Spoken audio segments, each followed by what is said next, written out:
Hey guys, আসসালামু আলাইকুম। দেখো, এই গাছগুলো আমি আমার মেজো বোনের বাড়ি থেকে নিয়েছি। আমার দিদির বাড়িতে ছিল, হাওড়া জেলা একসরায়। আমি এই গাছগুলো বসানোর জন্য মাটি রেডি করব। আমি নিয়েছি মাটি আর গোবর, শুকনো বালি। আমার ওই মাটিতে সার মিক্স ছিল, কাঠগুঁড়ো ছিল, বালি ছিল, আরও অনেক কিছু দিয়ে মিক্স করা আমার একটা মাটি তৈরি ছিল, ওটা নিয়েছি। দেখো, এভাবে আমি সবগুলোকে মিশিয়ে নেব, আবার ভালোভাবে হাত দিয়ে মেশাবো। এভাবে তোমাদের কাছে যদি মাটি রেডি থাকে তাইতেও বসিয়ে নেবে, এভাবে মাখিয়ে নেব। ভিডিওটি পুরো দেখতে থাকো, তাহলে বুঝতেই পারবে কিভাবে এমন কি বসাচ্ছি। দেখো, এই গাছটিকে বসাবো এই টবে। 4টি ছিদ্র আছে, ওই 4টি ছিদ্রে 4টি ছোটো ছোটো ইট দিয়ে দেবো। ইট দিয়ে এবার তার উপরে আমি মাটি দিয়ে নেবো। দেখো, এবার মাটি দিয়ে নেব।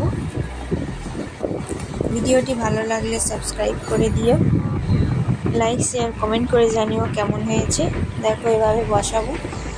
এটা কি গাছ আমি জানি না, তোমাদের যদি জানা থাকে আমাকে কমেন্টে জানিও যে এটার নাম কি গাছটার। বাস দেখতে সুন্দর তাই নিয়ে এসেছি।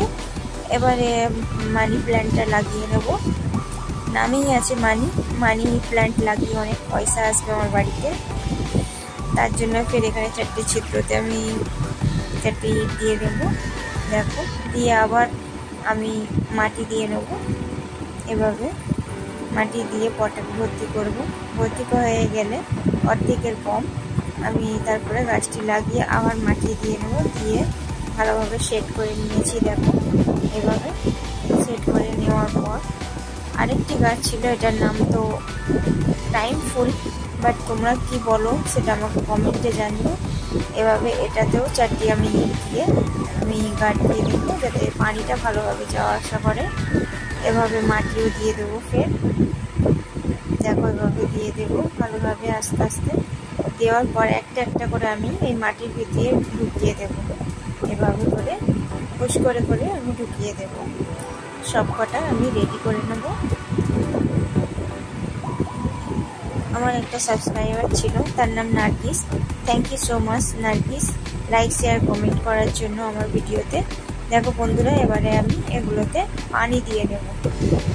পানি দিয়ে পুরো মাটিটাকে আমি ভিজিয়ে দেব।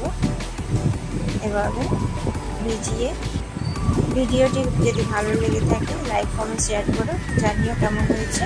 দেখো, আমি এই জানালায় রেখে দিয়েছি গাছগুলো, খুব সুন্দর লাগছে। আমার কি আবার পাতা ছিঁড়ে খাচ্ছে।